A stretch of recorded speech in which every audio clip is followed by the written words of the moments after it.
Programme में आपको खुशामदीद कहते हैं। मैं असदुल्लाह खान हूँ। बजट पेश कर दिया गया है। इस बजट में ख़ास बात यह है कि कोई नया टैक्स नहीं लगाया गया, और दूसरी ख़ास बात जो हुकूमत के हवाले से है, जिस पर हुकूमत क्रेडिट ले रही है और वो क्रेडिट उसका बनता भी है, वो ये कि करंट अकाउंट खसारा जो पिछली हुकूमत 20 अरब का छोड़ के गई थी, इस हुकूमत ने उसमें 73% कमी की है और उसको 3 अरब रुपये पर ले आई है। अब सवाल ये पैदा होता है कि बाकी जो चीज़ें जो इकॉनमी को में रिफॉर्म्स लेकर आनी थी, जो उसको दुरुस्त में लेकर जाना था, उसमें हुकूमत कितनी कामयाबी ला पाई। टैक्स कलेक्शन का हदफ पूरा नहीं हुआ, जीडीपी ग्रोथ माइनस में आ गई 3.2 का हदफ रखने के बाद। इन तमाम चीज़ों में की ज़िम्मेदारी क्या कोरोना पर डाली जा सकती है? कोरोना को जहन में रखते हुए किस तरह का बजट मुतवक्के था और क्या उसी तरह का बजट आया है? नए जो टैक्सेस का हदफ है वो 4900 अरब रुपए से ज़्यादा का हदफ मुकर्रर किया गया है, यानी जितना टैक्स कलेक्शन इस मरतबा हो पाई है उसमें तकरीबन 25% के करीब इजाफा कर दिया गया है अगले साल के लिए। अब ये इंक्रीज़ कहाँ से आएगा, ये कैसे होगा जबकि कोई नया टैक्स भी नहीं लगाया गया? ये कुछ ऐसी चीज़ें हैं जिस पर आज हम गुफ्तगू करेंगे। आबिद हसन साहब हमारे साथ मौजूद हैं, माहिर मुआशियात हैं। बहुत शुक्रिया आबिद हसन साहब, आपको खुशामदीद कहते हैं। मियाँ जाहिद हुसैन साहब हमारे साथ मौजूद हैं, सब सदर हैं इंडस्ट्रियल अलायंस कराची के। जाहिद हुसैन साहब आपको भी खुशामदीद। शाद अहमद आरिफ साहब हमारे साथ मौजूद हैं, ओरिया मकबूल जान साहब मौजूद हैं। तमाम मेहमानों को खुशामदीद कहते हैं। सबसे पहले आबिद हसन साहब, कैसे देखते हैं मजमूई तौर पर इस बजट को आप? देखें, ये तो अब चूंकि मैं तो ये वर्ल्ड बैंक IMF को अच्छी तरह जानता हूँ, 30 साल वहाँ नौकरी की वाशिंगटन में। ये basically budget made by IMF for the IMF। चलें, आपकी मजबूरी है। एक तो आपने इतना ये पूरी दुनिया में एक नैरेटिव फैलाने की कोशिश कीजिए कि हम बहुत गरीब हैं, हम पे रहम करें, जबकि आप एक न्यूक्लियर मिडिल इनकम कंट्री हैं। आपका टोटल नैरेटिव गलत है। आपका ख्याल था आप इस तरह भीख मांगे जाएंगे तो IMF शायद रियायत कर देगा। वो इस तरह नहीं ऑपरेट करता। वो तो हंस रहे थे कि हमारा ये गवर्नमेंट का क्या नैरेटिव है। एनीवे, कमिंग बैक, बात ये है, ये भी झूठ बोल रहे हैं कि जी कोई टैक्स नहीं है। ये जो 1000 अरब एक्स्ट्रा है वो कहाँ से आएगा? कोई चाइना वाले आके टैक्स देंगे? वो हमारे लोग टैक्स देंगे ना। सो ये इस किस्म का आप क्यों, मतलब specially from a technocratic government, इस किस्म की झूठ बोलना कि जी कोई नया टैक्स नहीं, 1000 अरब आपने टैक्स एडिशनल कर दिया, which I think was dead wrong. मैं बिल्कुल एग्री करता हूँ कि फिस्कल डेफिसिट आपका कम होना चाहिए, क्योंकि अब पिछले साल आपका अभी जब ये साल गुजरा है, पब्लिक डेट टू GDP तकरीबन 100% पे पहुंच गया और फिस्कल डेफिसिट 10, इसको कम करना चाहिए। बट ये 1000 अरब नहीं होना चाहिए था। इसमें आप ये 1000 अरब आपने करना ही था। 4 तरीके थे। एक तो ये है कि आपके एक्सपेंडिचर कट्स बहुत लाजमी है। ओरिया साहब गवर्नमेंट में रहे हैं, 25-30 साल इन्होंने जॉब किया। जिस ऑफिस में आप घुस जाएं वहाँ वेस्ट है। आप आराम से 200, 400, 500 बिलियन वेस्ट जो है ना, ये एक नेशनल एक होने चाहिए थी, जो है अवेयरनेस रेजिंग और एक नेशनल स्ट्रेटेजी कि जी हमने हर दफ्तर से 10 से 20% वेस्ट कम करनी है। वो उस पर कोई तवज्जो नहीं दी, ठीक है ना। That should have been the first course for raising resources. Second, again देखें, टैक्स ऑन वेल्दी, ये बड़ा जरूरी है फॉर दी सोशल कॉन्ट्रैक्ट कि जो वेल्दी लोग हैं इस वक्त आप उनको अपील करें कि जी हमें कोरोना टैक्स आप पे लगा रहे हैं, आपके एसेट्स पे लगाएंगे, आपके मतलब agriculture assets, non agriculture movable, and you make a case, ठीक है ना। वो बिल्कुल भी नहीं है। मतलब यही तो मौके होते हैं कौमों की लाइफ में, way you reach out to the people and make a case for something different. वो भी नहीं किया। फिर है अनटारगेटेड सब्सिडीज। अब देखें, मैं आपको बताऊं, पेट्रोलियम की मसनूआत कम हुई, उन्होंने बहुत कम कर दी।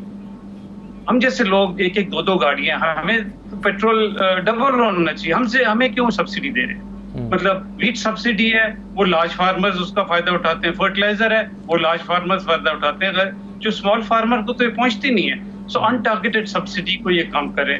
अच्छा, चौथा और बड़ा जो है एक लिहाज से, आपका पावर सेक्टर में जी 100 यूनिट जो खरीदते हैं उसमें 80 यूनिट बिल होता है, यानी कि 20 यूनिट वही के मतलब टेक्निकल लॉसेस वो बनते हैं तकरीबन 300 बिलियन रुपए जी। अच्छा, फिर आपने जब वो 80 यूनिट बिलिंग की जी तो अच्छा, आबिद साहब अगर आप इजाज़त दें तो मैं ये पावर सेक्टर वाली बात अभी वापस लेते हैं। मुझे एक छोटे से ब्रेक पर जाना है, मैं ब्रेक ले लूँ। ब्रेक के बाद आपने और भी 2-3 इंपॉर्टेंट बातें कही हैं, उस पर बाकी लोगों की राय लेते हैं। ब्रेक के बाद वापस आते हैं।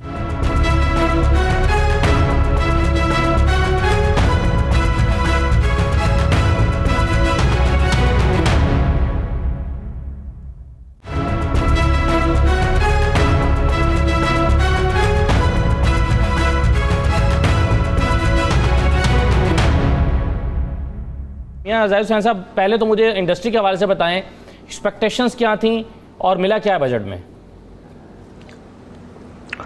बिस्मिल्लाहिर्रहमानिर्रहीम। पहले तो आपके चैनल का शुक्रिया और साथियों का शुक्रिया जो यहाँ मौजूद हैं आपके चैनल पे। जहाँ तक आपके सवाल का ताल्लुक है, हमें इस बजट में हुकूमत से कोई तवक्को नहीं थी, इन द सेंस के हमने डिमांड भी नहीं की थी कि हुकूमत हमें कुछ दे या हमें कुछ नवाजा जाए, लेकिन हमने उनसे कुछ सहूलतें ज़रूर मांगी थी, कंड्यूसिव एनवायरनमेंट ज़रूर मांगा था।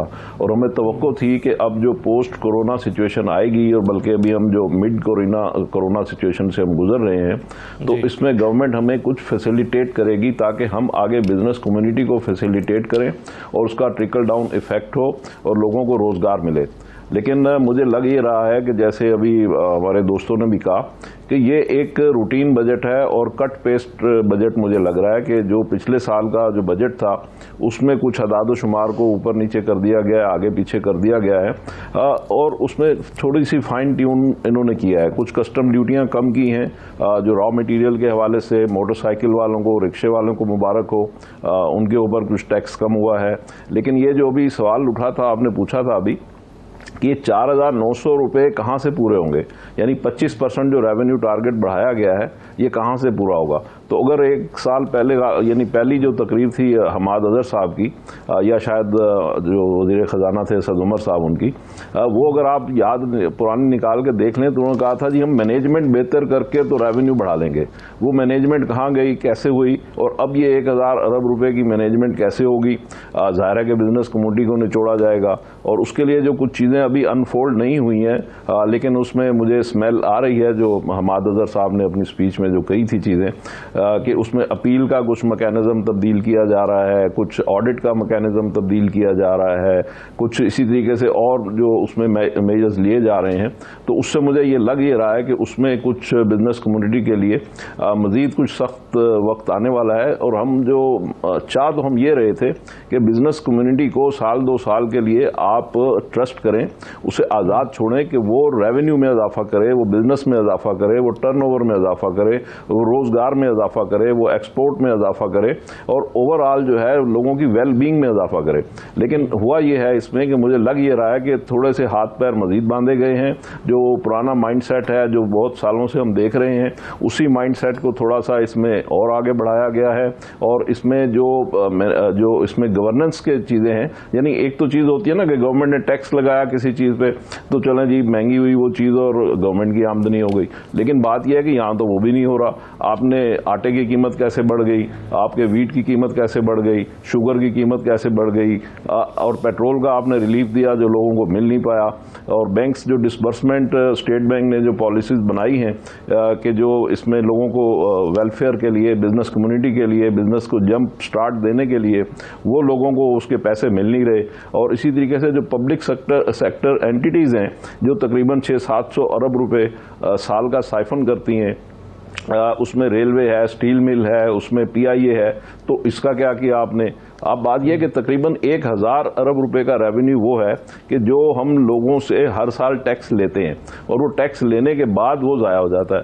तो मेरे और आपसे टैक्स लेने के बाद अगर 1,000 अरब रुपया ये पब्लिक सेक्टर ऑर्गेनाइजेशन जो हैं ये साइफन कर जाती हैं, ये लॉस कर जाती हैं, तो ज़ाहिर है कि उसको बचाने के लिए हमें कोशिश करनी चाहिए ना कि ये 1,000 अरब रुपया मजीद लोगों के ऊपर लगाया जाए। अब लोगों की जो सकत है, अगर उनके कारोबार चलेंगे नहीं तो वो पैसे देंगे कहाँ से? और कोरोना की वजह से मेरा ख्याल है, और हमने बहुत एक्सपोर्ट्स की बात कर लें तो 54% कोरोना की वजह से आप देखें, जी हाँ, आप देखिए कि अभी पिछले साल आपने 5500 अरब रुपए का टारगेट रखा। अच्छा, ये कोई रॉकेट साइंस तो थी नहीं। हम ये कह रहे थे कि जी 5500 अरब रुपए की आपके पास स्पेस कहाँ है, केक साइज कहाँ है, वो कैसे होगा?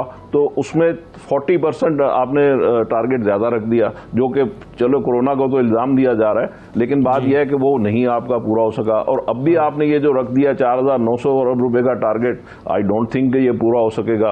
अच्छा, ये कोई रॉकेट साइंस तो है नहीं। वो सर इमरान खान साहब नजर आ रहा है कि जो पोजीशन पहले थी, मियां साहब ये कह चुके हैं प्राइम मिनिस्टर पाकिस्तान के इस कौम से 8,000 अरब रुपया टैक्स इकट्ठा किया जा सकता है, इसके अंदर पोटेंशियल और कैपेसिटी है, हमारा निज़ाम ठीक नहीं है, और तभी वो निज़ाम ठीक करने के लिए शहबाज आज़ादी साहब को लेकर आए थे, लेकिन वो अनफॉर्चुनेटली वो हो नहीं सका, इसलिए वो हम 5,500 अरब रुपया तो क्या 4,000 अरब रुपया भी इकट्ठा नहीं कर सके।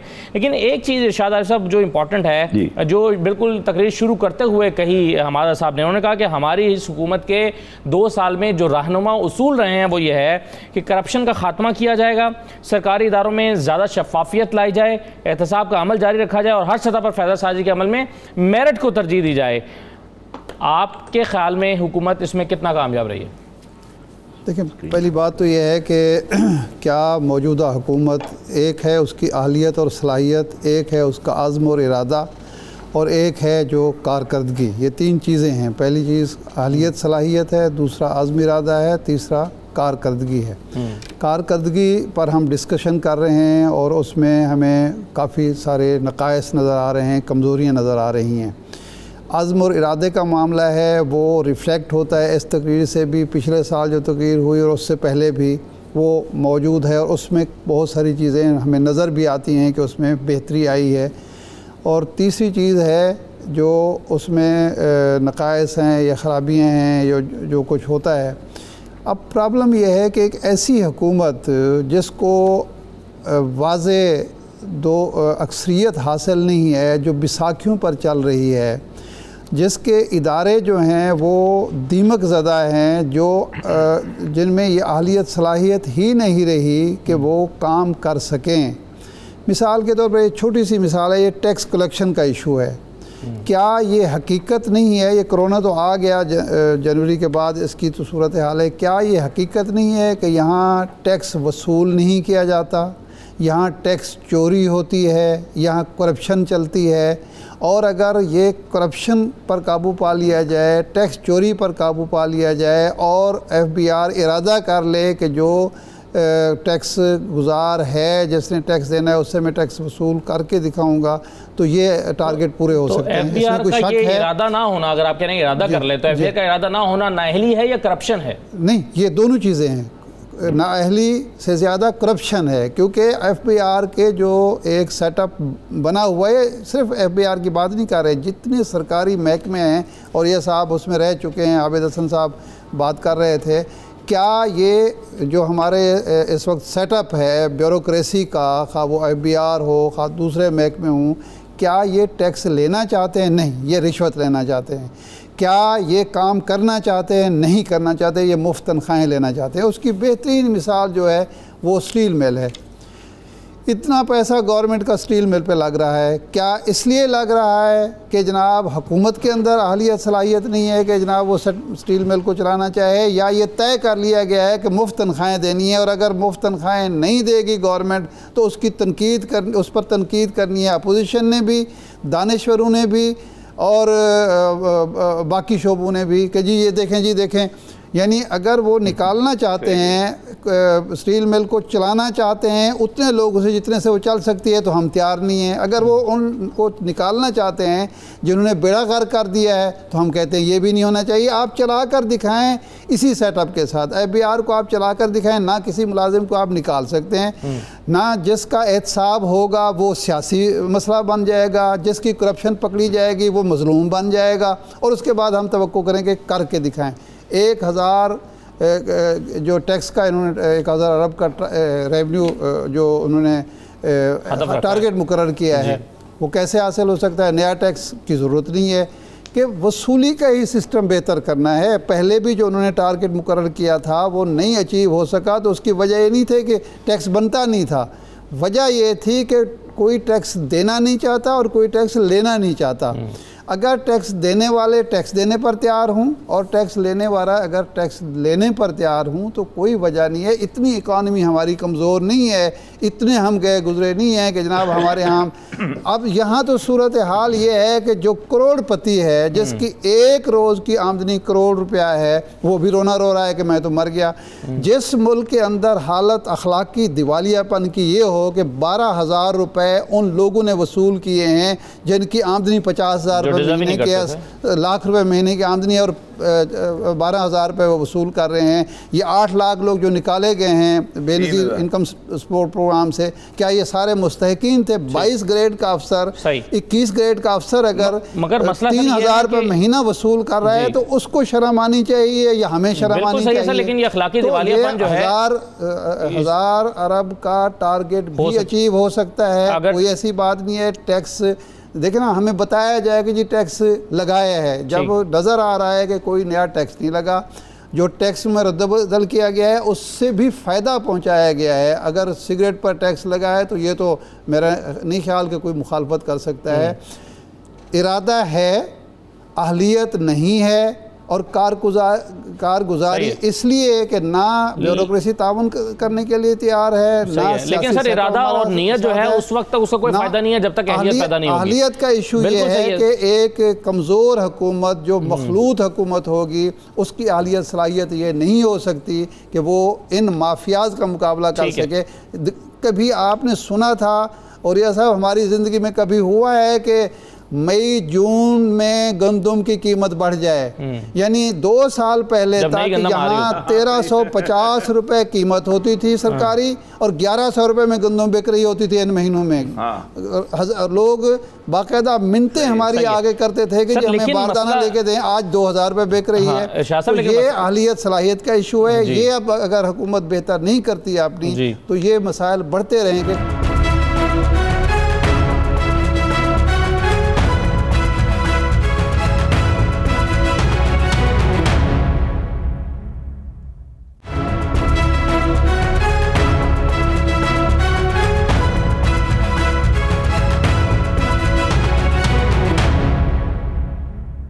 आबिद हसन साहब, अभी इनकलाबी इक़दामात की बात हो रही थी कि बजट में कोई इनकलाबी इक़दामात नहीं है जो कि पीटीआई हुकूमत से तवक्को थी कि आएंगे तो रिफॉर्म्स लेकर आएंगे, इकॉनमी को ठीक करने के लिए कुछ इनकलाबी कदम उठाएंगे। मुझे ये बताइए, जो बजट अब पेश किया गया है या पिछले साल पेश किया गया था पाकिस्तान तहरीक इंसाफ की हुकूमत से, इसको जब आप कंपेयर करते हैं इसहाक डार साहब के बजट से या उससे पहले पीपल्स पार्टी के बजट से, तो निज़ाम के या स्ट्रक्चर के अतबार से, खद्दोखाल के अतबार से कितना फ़र्क है इन सारे बजट्स में? बहुत कम, बहुत कम। और ये बात यही है कि देखें, ये पिछले 30 साल से एक जो मे बी 40 साल से इंटेलेक्चुअल बैंक्रप्सी आई है हमारे इंस्टीट्यूशंस में, और सारी उन्होंने सोच जो है ना वो एब्रोगेट कर दी और फॉरेनर्स को दे दिए कि वर्ल्ड बैंक आप हमें बताएं क्या करना है, एशियन बैंक आप हमें बताएं क्या करना है, IMF आप हमें बताएं, जर्मनी आप हमें बताएं। हमारी जो अपनी एक इंटेलेक्चुअल हम पावर हाउस होते थे वो ख़त्म हो गई है। उसको रिपेयर करना बहुत टाइम लगेगा। सो ये बजट ठीक है, मैं देखें बात ये है, I think criticise it's always easy. और ये साहब, मगर ये आपके ख्याल में शबर जैदी साहब क्यों नाकाम हुए? अगर स्ट्रक्चर ठीक करना था, आपने रिफॉर्म्स लेकर आनी थी, शबर जैदी साहब क्यों नाकाम हो गए? देखें, एक आउटसाइडर जो है ना वो ब्यूरोक्रेसी में हमेशा नाकाम होगा। आपको बंदे वो ढूंढने पड़ेंगे कि जो ब्यूरोक्रेसी को जानते हैं लेकिन उसकी नेक नीति के साथ उसको ठीक करना चाहते हैं। और बहुत सारे लोग पाकिस्तान के अंदर ऐसे मौजूद हैं, लेकिन वो ब्यूरोक्रेट जो अंदर बैठा हुआ है वो उनको कभी आने नहीं देगा।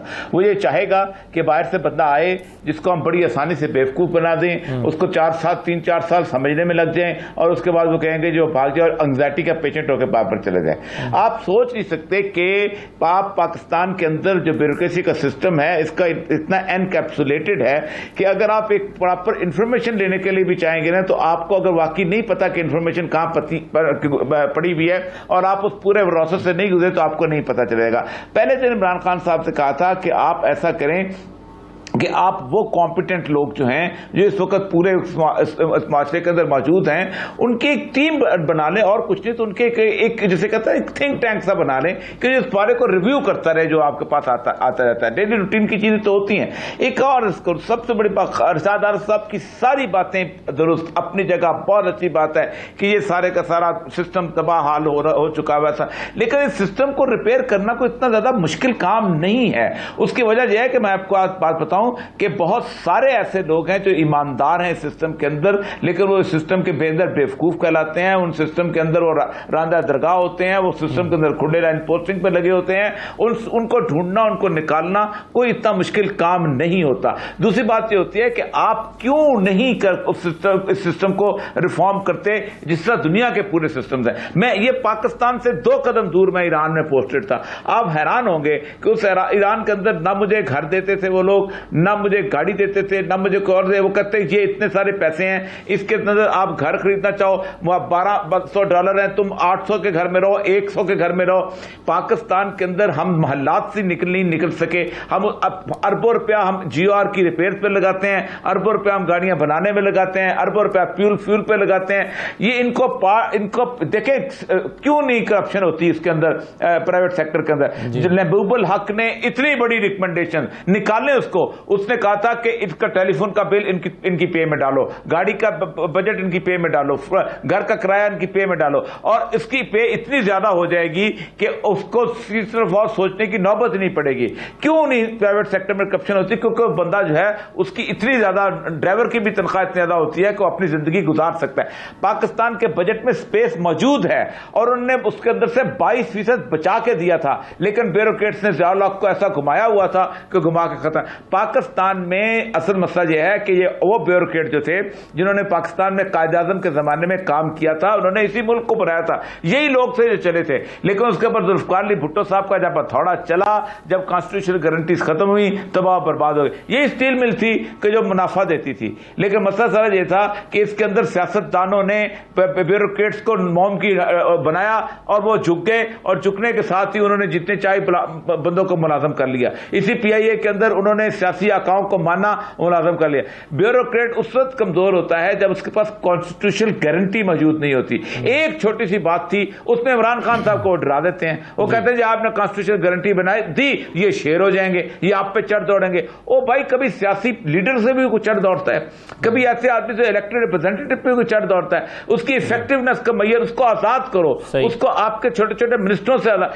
बहुत सारी ऐसी चीजें थी जो बनाई जा सकती थी, लेकिन आज भी मेरा ये कहना है कि ये जो लोग, अब देखें ना, शब्बर जारी साहब को ले आए। शब्बर जारी साहब पूरी जिंदगी इनकम टैक्स अफसर से लेके इनकम टैक्स के ट्रिब्यूनल के चीफ को सर कहते हुए पेश होते रहे हैं, और कल भी उन्होंने पेश होना है। वो आप मुझे बताइए, इस साइकी वाला बंदा जो है इन फिरौनों को कैसे ठीक करेगा? ठीक, ये तो फिरौन है, ये तो ये है इन्हीं फिरौनों का है ना। मसला तो ये ना कि इनको का है कि देखें, ये बात परवेज मुशर्रफ ने बाकायदा TV पर आकर कहा कि जी हम ये घर खाली करा रहे हैं, हम इनको तनख्वाह देंगे, उसी में वो गाड़ी लें, अपना घर लें, फ्लैट लें, जो उनकी मर्जी होगी। और अमेरिका का उन्होंने कहा कि जी मिसाल दी बाकायदा। लेकिन हुआ क्या कि उन्हें वो सारी की तजावीज़, सारी की सारी सिफारिशात वो गर्क हो गई, और वो उसी तरह बड़े बड़े घर। इमरान खान साहब ने इब्तिदा में यही कहा कि ये इतना बड़ा गवर्नर हाउस, इतना बड़ा GOR, इतने बड़े कमिश्नर, डिप्टी कमिश्नर के, यानी हमारा जो माशाल्लाह लाहौर के कमिश्नर का घर है, क्या वाइट हाउस से बड़ा नहीं है? और ऐसे कई घर हैं इस शहर में भी और इस पंजाब सूबे में भी।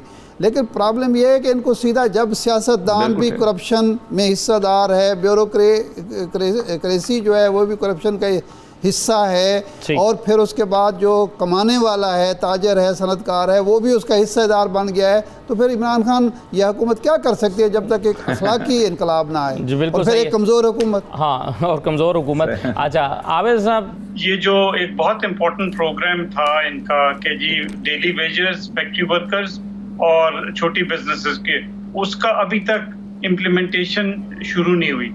और आई डोंट नो क्यों नहीं, मे बी वो हेसिटेशन है कि जी लीकेज हो जाएगी, नैब पीछे आ जाएगी। एनीवे, इनको चाहिए कि उसकी इम्प्लीमेंटेशन फौरन करें, और इस बजट में वो पूरा असिस्टेंस पैकेज नहीं है। मैं देख रहा था, maybe I might have missed it, कि जो ये 1.2 ट्रिलियन का जो अनस्पेंट कैरी ओवर होना चाहिए था, उतनी अमाउंट नहीं है। एक तो ये है। दूसरा, ये बात कर चुके हैं दोनों दोस्त तीनों, जो स्टेट ओन्ड एंटरप्राइजेज हैं। देखिए, सारी दुनिया में एयरलाइन बैठी हुई है। PIA कि जी हम नए जहाज ले लेंगे, हम ठीक हो जाएंगे। 4 फ्लाइटें चला के PIA का जो पहला खसारा था वो उससे भी ज्यादा, क्योंकि जो इसके 15,000 बंदे बैठे हुए हैं जो पूरी दुनिया में एयरलाइन अपने बंदों को सैक कर रहा है। इवन कतर जो सबसे प्रॉफिटेबल एयरलाइन, उन्होंने भी 15,000 बंदे फारिग कर दिए। ठीक है ना, ये बोल्ड डिसीजंस होती हैं। ठीक है, मैं मानता हूं कि इनके 3 सीटों की अक्सरियत है। भाई आप एक इनकलाबी उस पे आए हैं, करें, क्या होगा। इमरान खान साहब तो कहते थे कि जी भाई हुकूमत चल जाएगी, मुझे नहीं फर्क पड़ता, फिर करें ना इस किस्म के इनकलाबी बातें। So anyway I think it's a business as usual budget, जो एक फोकस होना चाहिए था कि बिजनेसेस को रिवाइव करें। देखें बात ये है, एक milking cow let's say normal time में 40 kilo litre milk, 40 litre milk देती है, बीमार हो जाती है 20 है। अब उसको डंडे मार के कहें कि यार तू नहीं दोबारा 40 पे आ, वो मर जाएगी। सो इस वक्त हालात ये हैं कि नेक्स्ट 8 to 12 मंथ्स ये कोरोना क्राइसिस हमारे साथ है।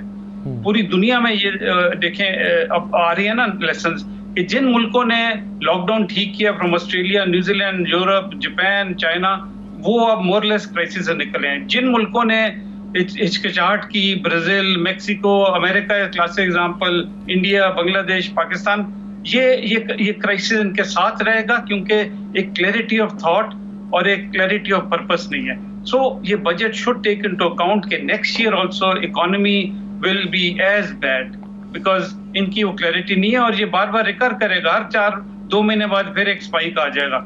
So coming back, I think कि इनको ये 1000 अरब दे मस्ट कलेक्ट, या आफ्टर ऑल 1000 अरब तो बिजनेसेस से आएगा ना जो ऑलरेडी मतलब बंद पड़ी है। कहाँ से आप 1000 अरब लेके आएंगे? ये कहना कि अच्छा जी जो टैक्स नहीं दे रहा था वो देगा, वो तो दुकानें सारी बंद पड़ी हैं। सो मतलब इट्स सच एक लिहाज से मतलब आई फील सॉरी अपने एज अ सिटीजन कि भाई ये क्या तो हो सकता है ना आबिद साहब के हुकूमत ने सोचा हो, चूंकि आईएमएफ का दबाव, आपने खुद शुरू में कहा कि आईएमएफ का बजट था और आईएमएफ के लिए है, तो हुकूमत ने आईएमएफ के दबाव में ये टारगेट तो रख लिया और रिवाइज करने के लिए चले जाएं दोबारा उनके पास 2 महीने बाद के जनाब इसको रिवाइज करें, नहीं हो पा रहा। मैं आप ये बताऊं कि इन रिलेशनशिप में जो ये multilaterals specially world bank, IMF specially, क्योंकि मैं 30 साल, आपकी credibility is your relationship, not के आज आप एक बात माने और 2 महीने बाद कहें सॉरी। ऊपर से आप एक ये जो ढोंग आपने दिया है, बड़े गरीब हैं, वो हंसते हैं। देखिए मैं इस्लामाबाद में बैठा हूँ, मैं लोगों से मिलता हूँ या डिप्लोमेट से, वो कहते हैं कि यार ये गुर्बत की जो है ये सब सहारन अफ्रीका गरीब है, अफगानिस्तान गरीब है, पाकिस्तान कहाँ से गरीब हो गया। आप रोज उठ के एक फॉरेन मिनिस्टर की जी मैंने फलाने से टेलीफोन पे बात कर ली है, ये क्या नैरेटिव है? So you have to be strong and negotiate with the IMF कि जी ये हम कर सकते हैं। देखिए आईएमएफ कहता है कि बजट डेफिसिट कम करें, वो आप कम करें, not by raising taxes raise करें अगले साल से अगले साल। इस साल आपकी पूरी कुव्वत होनी चाहिए कि स्टेट ओन्ड एंटरप्राइज का रिफॉर्म करें, एक्सपेंडिचर मैनेजमेंट ठीक करें, अनटारगेटेड सब्सिडीज हटाएं और वहां से 1000 अरब, ताकि आईएमएफ, देखिए आईएमएफ फंडामेंटली फिस्कल डेफिसिट पे उनका पूरा जोर होता है और वो ये मतलब ठीक है बिकॉज ये उनको पता है कि जी एक्सपेंडिचर नहीं है कंट्रोल कर सकेंगे, वो कहते हैं जी टैक्स बढ़ा दें। सो आपका सारा फोकस इस अगले 12 महीने में should be on raising this 1000, not from businesses that are closed but from expenditure management, tax the wealthy. देखिए इस वक्त you can the wealthy and get away with it. आपने इनहेरिटेंस टैक्स लगाए, सारी दुनिया में इनहेरिटेंस टैक्स है। आप, मैं ये नहीं कहता कि हर से आप कहें जी जिसने 10 करोड़ से ज्यादा प्रॉपर्टी इनहेरिट किया टैक्स होगा, ठीक है ना। मतलब दिस इज हाउ, आप अगर इनकलाबी हैं तो फिर आपकी वो इनकलाबी चीजें शुड कम आउट और वो नहीं आई हैं। बिल्कुल सही है। थोड़े बहुत रिफॉर्म्स लाने की कोशिश भी की आपके के लिए हुकूमत ने, उस पर भी इतना दबाव आया कि एक तरह से बैकफुट पे जाना पड़ा हुकूमत को और फिर जो कोशिश की गई थी वो सारी की सारी जो है वो काउंटर प्रोडक्टिव साबित हो गई। एक छोटा सा ब्रेक ले लेते हैं, ब्रेक के बाद वापस आते हैं तो देखते हैं कि कोरोना का इम्पैक्ट क्या रहेगा, क्योंकि कल जो हफीज़ शेख साहब ने प्रेस इकनॉमिक सर्वे रिपोर्ट दी थी उसमें उन्होंने कहा था कि हम अपने हदफ की तरफ बढ़ रहे थे लेकिन कोरोना ने हमें आ लिया और उसकी वजह से हमारा जो GDP रेशो है वो भी 3% के बजाय -0.4 पर आ गई। तो ये तो कंटिन्यू कर रहा है कोरोना और इसका इम्पैक्ट ना किसी सूरत में रहेगा। तो कितनी बड़ी हर्डल होगी ये इकोनॉमी पर और अपने टारगेट्स के हदफ में। एक छोटा सा ब्रेक लेते हैं, ब्रेक के बाद इस पर बात करते हैं, हमारे साथ रहिए।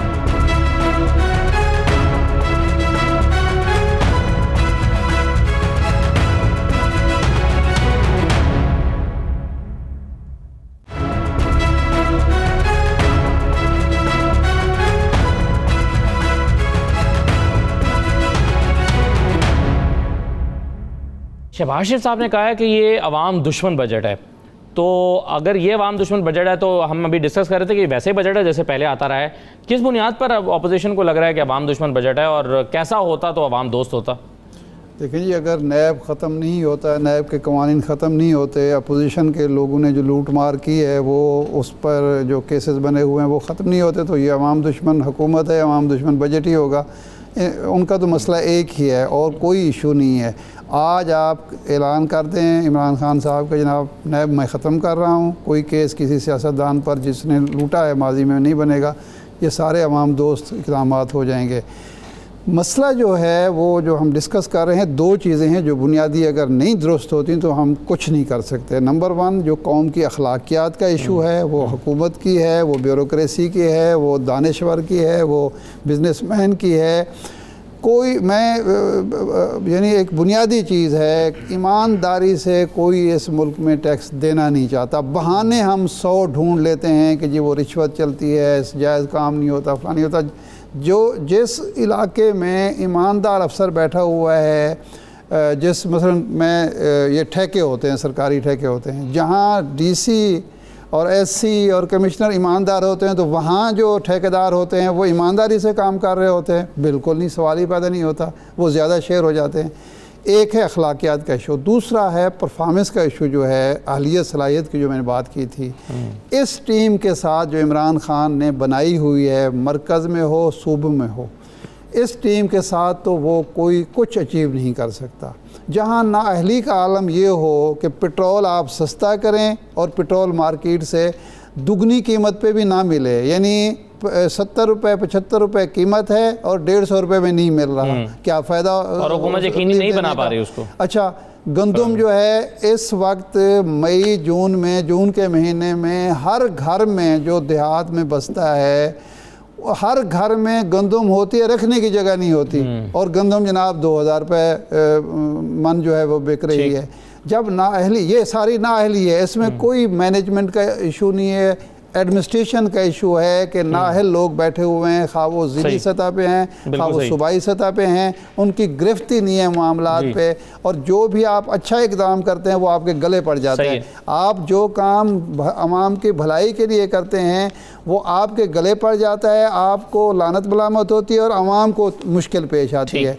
तो ये दोनों चीज़ें अगर नहीं होती तो मेरा नहीं ख्याल कि हम जैसा भी बजट बना के पेश उसका असर होगा, फायदा होगा, कोई फ़ायदा होगा और अवाम को कोई ये। अब तो बजट तो आ गया, अब क्या होना क्या चाहिए, क्या किया जा सकता है? इस पर आबिद हसन साहब और ये साहब दोनों अपनी अपनी राय का इजहार दीजिएगा। मैं दिलाना चाहता हूँ जी मियाँ साहब, मुख्तसरन सर, अगर आप कुछ ऐड करना चाहें। मैं ये कहना चाहता हूँ, देखें पाकिस्तान में इखलाकियात की बड़ी कमी है, उसकी ज़रूरत है, लेकिन उससे ज़्यादा ज़रूरत इस वक्त ये है कि आपके 90% बिजनेसेस जो हैं वो बंद हो रहे हैं या वो बैंकरप्ट हो रहे हैं। उनको सपोर्ट करने की ज़रूरत है, और उनको सपोर्ट करने के लिए कोई मदद या माली मदद देने की ज़रूरत नहीं है, उनको एनवायरनमेंट दे। एसएमईज का जहाँ तक ताल्लुक है, मैं बात ये करूँगा कि देखें, बात ये टू द पॉइंट अगर हम बात करें ना, इस वक्त आपको बिजली और गैस जो है वो इंटरनेशनली उसकी कीमतें कम हो चुकी हैं, आप उसको 50% कम करें ताकि हमारी कॉस्ट ऑफ डूइंग बिजनेस कम हो। आप एसएमईज को सपोर्ट करें, एसएमईज के लिए बहुत सारी स्कीमें स्टेट बैंक ने दी हुई हैं, वो स्कीमें जो है वो कंपेटिबल नहीं है, वो लोग उससे फ़ायदा नहीं उठा सकते। आप अगर एसएमईज को सपोर्ट करेंगे, आप ख्वातीन को सपोर्ट करेंगे, और उनको कोई लंबे चौड़े पैसे नहीं चाहिए, उनको सिर्फ आप कोलेटरल का इशू है, वो पैसे लेके और वापस देना चाहते हैं, उनको कोई 2 करोड़ 2.5 करोड़ रुपए की जरूरत नहीं है। बिल्कुल सही है। कई मरतबा हुकूमत कारोबारी तबके के साथ बैठी है, उनके मसाइल, उसके लिए उनकी रिकमेंडेशंस को मियां साहब सुना है, इन तमाम रिकमेंडेशंस को हुकूमत ने, इन तमाम रिकमेंडेशन को कई मरतबा सुना है हुकूमत ने औरिया साहब, लेकिन इस पर अमल दरामद क्यों नहीं होता? क्या हुकूमत के बस में नहीं? देखिए, पहली बात तो यह है कि कोई एक्सक्यूज़ नहीं है कि हमारे हालात ख़राब हैं, हमारी एडमिनिस्ट्रेशन खत्म है। जिन कौमों ने डेवलप करना है, हमारे सामने कौमें हैं, उन्होंने 5-5 साल पहले अपने ख्वाब देखे, 5-10 साल के अंदर मुकम्मल करा दिए। मैं एक छोटा सा कंपैरिजन 1.5-2 मिनट का आपको देता हूँ। आप जनूबी कोरिया की आप उसकी इकॉनमी को देख लें, आज से तकरीबन 25 साल 30 साल पहले हमारे ऊपर $30 अरब का डेट था, उसके ऊपर $120 अरब का डेट था। हमारी सियासत की सूरत हाल ये थी कि हमारे यहाँ भी स्टेबिलिटी नहीं थी। वहाँ 24 साल के अंदर 19 प्राइम मिनिस्टर आए थे। वहाँ पर कॉन्स्टिट्यूशन की धज्जियां बिखेरी थी, उन्होंने 9 तरमीम की थी। वहाँ पर सूरत हाल ये थी कि हमने 17 दिन की एक जंग लड़ी, तो उन्होंने 4.5 साल नॉर्थ कोरिया के साथ जंग लड़ी। उनका जो बजट था, हमारा $4 अरब का बजट था उसका, उनका $12 अरब का फौज का बजट था। इन सारी चीजों के बावजूद उन्होंने एक काम किया, उन्होंने कहा हमारा जो एडमिनिस्ट्रेटिव सिस्टम है इसको कोई छेड़छाड़ नहीं करेगा। 90 आर्टिकल से लेके 110 आर्टिकल तक उन्होंने मुकद्दस बना दिए कि ये एक स्टील फ्रेम है, आंधी आती जाए, सियासतदान आते जाएं, जर्नैल आते जाएं, जनरल एक सदर को कत्ल भी कर दिया जाए, कुछ भी हो, ये पहिया चलता रहे और स्टेबिलिटी और कंटिन्यूटी ऑफ द सिस्टम रखा जाए। उन्होंने यहां से 1955 का प्लान उठाया और फिर उसका तब्दील नहीं किया। आज वो दुनिया की मेजर इकोनॉमीज के अंदर है, अपनी तमाम तर जंग के बावजूद, अपनी तमाम तर फौज के बावजूद, अपनी तमाम तर डेट के बावजूद, अपनी तमाम तर पॉलिटिकल इंस्टेबिलिटी के बावजूद, उन 24 साल में 19 प्राइम मिनिस्टर, ये है सर बिल्कुल सही है। औरिया साहब वहाँ प्रेसिडेंट पार्क ग्योन को ऐवान सदर से गिरफ्तार करके जेल में डाल दिया गया। आबिद साहब, अब क्या होना चाहिए सर? बजट तो आ गया, क्या आप रिकमेंडेशन? आई थिंक जिस तरह कान से खींच के निकाले हैं ना जी। दो चीजें बड़ी अहम है। एक तो जो साहब कह रहे हैं कि 100% फोकस होना चाहिए कि एग्जिस्टिंग बिजनेसेस किसी तरह रीस्टार्ट हो, ठीक है ना, वो 100% focus from DC, AC, chief commissioner, governor, chief minister, prime minister, ये उनकी एक सिंगल माइंडेड होनी चाहिए, ठीक है। दूसरा ये कि ये 1000 अरब जो है एडिशनल रेवेन्यू, ये आप टैक्स से ना लें, आप एक्सपेंडिचर कट करें, आप वेल्थ टैक्स पे लगाएं, आप एसओईज का रिफॉर्म करें, वहां से आराम से आपको 300-400 बिलियन मिल सकता है। तो ये अगर आप कर लें और ताकि ये इकोनॉमी का पहिया चले, I think those are important takeaways. बहुत शुक्रिया आबिद हसन साहब, बहुत शुक्रिया जाहिद हुसैन साहब, इरशाद अहमद आरिफ साहब और या मकबूल जान साहब। बजट के बारे में मुख्तलिफ तरह की ओपिनियंस हैं और हमारे माहिरीन ने अपनी रिकमेंडेशंस भी दी हैं। जो असल बात करने की है वो ये है कि हुकूमत एक पॉलिसी बनाए, उसको इम्प्लीमेंट करे और कारोबारी तबके के साथ बैठ के जो पॉलिसीज़ बनाई जा रही हैं उनको फ़ायदा पहुंचाने के लिए अमली इक़दाम किए जाएं और फिर उसको उन पॉलिसीज़ को कंटिन्यू किया जाए। बहुत शुक्रिया तमाम मेहमानों का, इजाज़त दीजिए, अल्लाह हाफ़िज़।